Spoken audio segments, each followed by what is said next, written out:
Let me tell you something that most men never hear until it's too late. The moment you ask a woman for intimacy, before you've built this one thing, you've already lost. She might smile, she might even give in for a night. But deep down in that private part of her mind, where attraction is born, she's already filed you under forgettable. Average looks no six-pack, because the truth is this. Women don't respect men who beg for intimacy.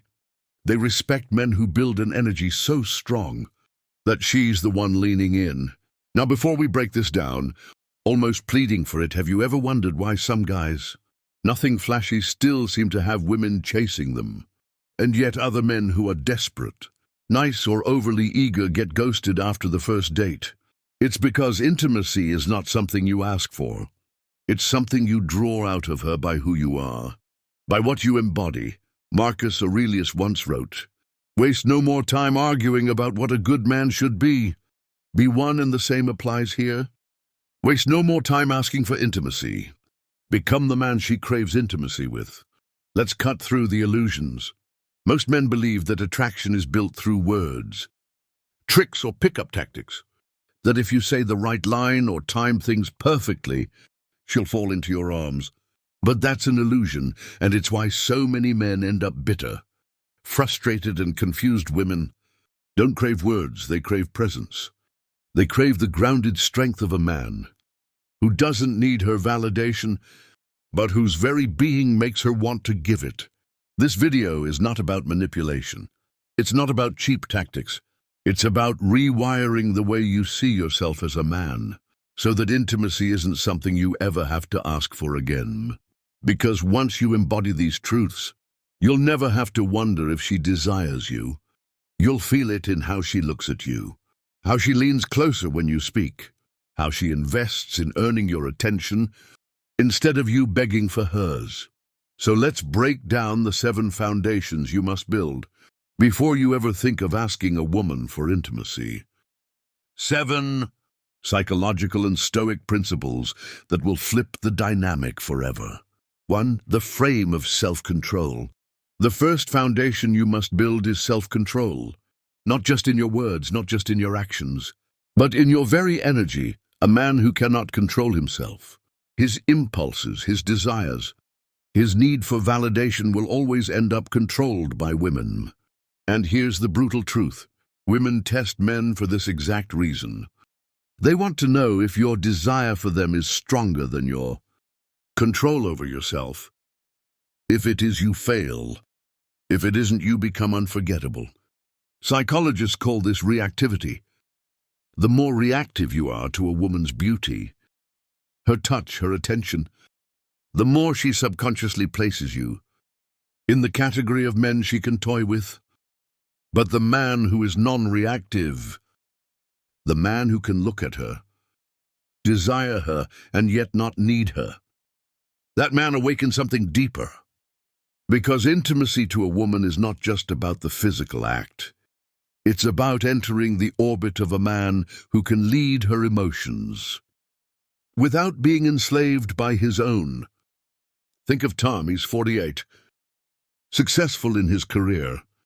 But every time he gets around a beautiful woman, he loses himself. He compliments her too much, laughs too hard at her jokes, texts her back within seconds. And guess what? She senses it. She senses that he's not in control. She is, and just like that, the attraction dies. Contrast this with another man. Let's call him David. David listens more than he speaks. He looks her in the eye but doesn't chase her validation. She texts him. He doesn't always reply immediately. Why? Not because he's playing games, but because his life is full. And he refuses to bend himself around anyone's approval.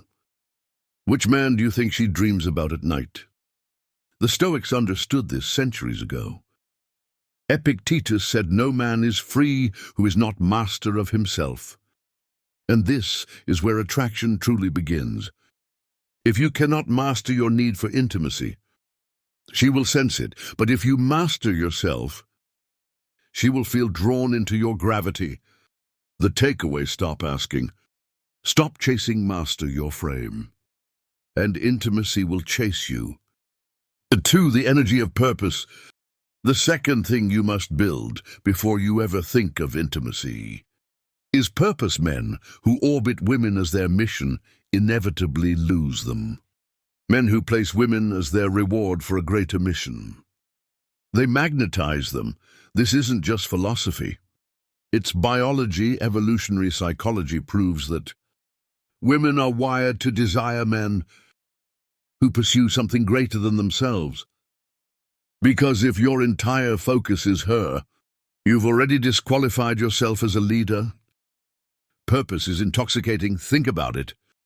When a man speaks about what he's building, what he's fighting for, what he's willing to sacrifice for, he lights up, his eyes sharpen, his voice deepens. He becomes alive, and women can feel that energy immediately. Compare that to the man whose only goal is to get the girl. His energy feels flat, needy, and empty.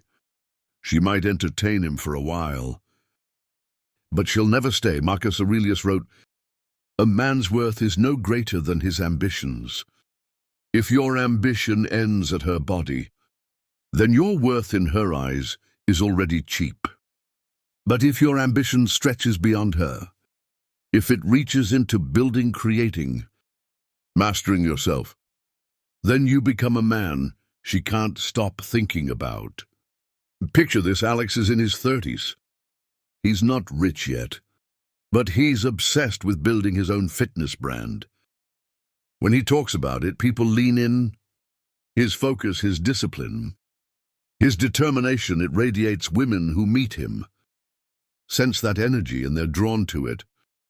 They want to be part of his story because he has won the lesson. Purpose first, intimacy second, because when your mission consumes you, women will fight to be consumed by you. 3, the aura of mystery. Men who ask for intimacy usually destroy the very thing that could have brought it to them. Mystery. Why? Because the moment you beg, the moment you chase, you've already revealed your hand. You're willing to trade your entire presence for her approval. You've shown her, and nothing kills desire faster than knowing she has you completely. Before the first touch, psychologists call this the anticipation effect. Desire isn't born in what you give. It's born in what you withhold. It's the tension, the uncertainty, the wondering. And women are far more sensitive to this than most men realize. A woman may enjoy attention, but what she craves is the man who leaves her guessing. The man whose mind she cannot fully read. The man who reveals just enough to spark curiosity, and he doesn't put it all on the table at once. Ethan doesn't chase, and because of that, women chase him, but never enough to kill it.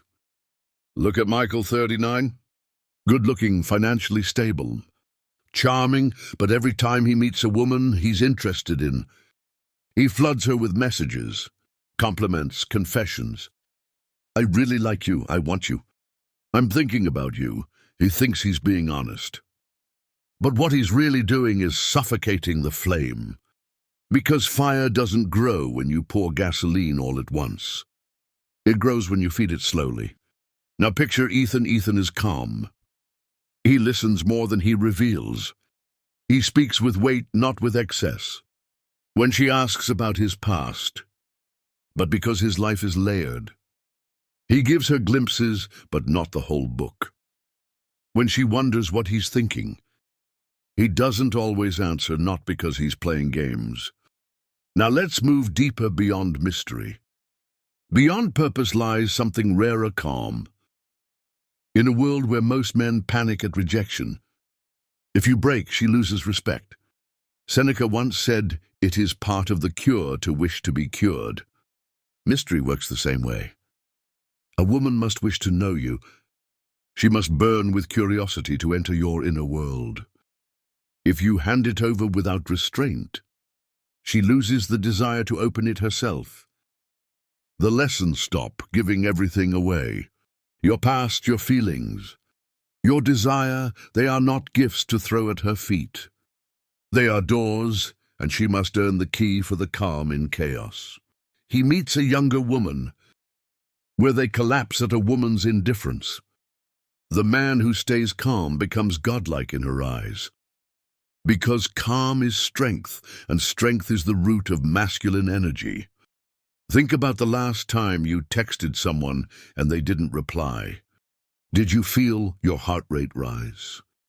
Did you feel the need to double text, to chase to prove you're still there? That is the panic that destroys attraction.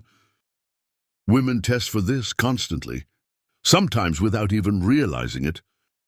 She'll delay her reply, pull back her attention, or throw a sharp remark your way. Not to be cruel, but to feel the depth of your calm. If you hold your center, she feels safe in your presence. Take Ryan, a 45-year-old businessman. They go on 2 dates and suddenly she goes quiet. It's magnetic energy. When she throws storms at you and you remain the eye of the hurricane, she will offer it. Most men in his position would panic, flooding her inbox with, "Did I do something wrong? Or are you mad at me?" But Ryan, he doesn't move. He stays busy with his work, his gym routine, his life. A week later, she resurfaces, curious why he didn't chase. And that curiosity pulls her closer. Marcus Aurelius wrote, "You have power over your mind." Not outside events realize this, and you will find strength. This is not just Stoic wisdom. She feels your strength without you saying a word. The takeaway: never let her chaos shake your foundation. If you remain calm when others would panic, you will not need to ask for intimacy, because she feels drawn to the stillness only you possess. But when she feels the presence of a man, he's successful, but for years, she knows she's in the presence of a man. 5. The edge of dominance. There's a reason the word dominance is so often misunderstood. Weak men hear it and think of aggression, control, manipulation. But true dominance is none of these. True dominance is presence. It's the unspoken authority a man carries when he knows who he is, what he wants and where he's going. It's the steady gaze, the controlled tone, the way he takes the lead without needing permission. Women are biologically wired to respond to it. Why? Because dominance signals safety. In ancient times, the dominant male could protect, provide, and lead. In modern times, the form has changed, but the instinct hasn't. A woman may have her career, her money, her independence, who leads with quiet authority. She feels a primal pull she cannot rationalize away. Consider David, 51. He struggled with women because he thought being nice was enough. He deferred. He asked too many questions. He waited for her to decide everything, from where to eat to when to meet. Women smiled politely, but they never stayed. Now he says, "We're going here at 7. I'll pick you up." He doesn't demand. He leads. He doesn't ask for permission. He assumes the role, and suddenly women respect him, trust him, and yes, desire him. Epictetus put it simply: no man is free who is not master of himself. That is the essence of dominance. Not mastery over others, but mastery over your own impulses, your own direction, your own reality. And when a woman feels that, who will not collapse at the first sign of pressure, the action here is simple. Stop waiting for approval. Stop asking what she wants every second. Take the lead, decide, and watch how the energy shifts. Intimacy flows not from begging, but from guiding. She doesn't want a boy seeking permission. She wants a man with the courage to hold the wheel. 6, the detachment that creates desire. Now let's strike at the final, most paradoxical truth. Women give intimacy most freely to the men who don't need it. The men who are detached, not cold, not cruel but free from desperation. Because nothing repels a woman faster than the scent of neediness, and nothing attracts her more than the man who could walk away at any moment and still be whole. Psychologists call this the scarcity principle. When something is always available, it loses value when it can be lost. It becomes precious, and women sense this more sharply than men. A man who makes her the center of his world suffocates her. A man who already has a world of his own friends, purpose, passions, becomes the center she wants to enter. Think of Mark 47. He spent years chasing women, always making them his priority. And they always left. Why? Because they felt the weight of his need. Then after a divorce, Mark rebuilt. He took up hiking, invested in his business, surrounded himself with friends. Women re-entered his life, but this time he didn't chase. He let them orbit, and to his surprise, they came closer than ever before. Marcus Aurelius said, "Receive without pride. Let go without attachment." That is the heart of masculine detachment. To love fully but without chains. To desire but without begging. To give but never to trade your soul for her approval. The mindset shift is clear. Stop making intimacy your goal. Make freedom your goal. Make presence your goal. When she sees that you are whole without her, she will want to become part of your wholeness. And when that happens, you will never again have to ask. So let's step back. What have we uncovered? Each one a doorway into the heart of what makes a man magnetic. 6 truths. A man with purpose cannot be ignored, because he carries the fire of destiny. A man cloaked in mystery lingers in her mind long after the conversation ends. A man of calm strength offers her something rarer than diamonds. Peace in a chaotic world. A man with the edge of dominance doesn't beg for her love. He earns her trust. And a man who practices detachment never loses himself in her. The real question is, makes her want to lose herself in him. Now hear me clearly, this is not about tricks. It's not about lines, routines, or pretending to be someone you're not. Women see through that in seconds. This is about embodying what the Stoics already taught 2,000 years ago. Self-mastery, because when you master yourself, you no longer chase validation. That is the secret. Then David learned to shift. You no longer grasp desperately for what you want. And that, paradoxically, you simply live as the man you were meant to be, and the rest follows.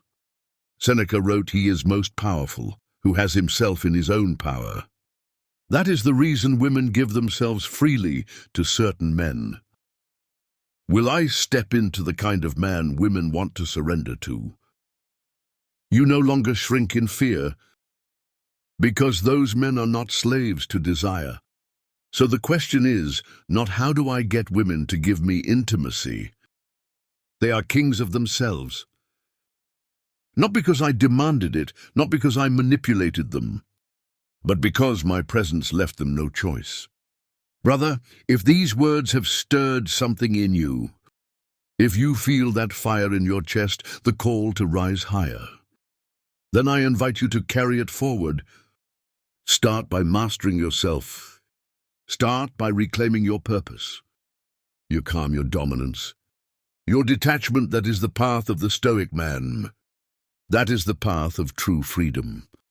And if you want to keep sharpening this edge, if you want more lessons like this, then do 2 things right now. First, comment below with the phrase "Master myself first." Let me know you're not here for games.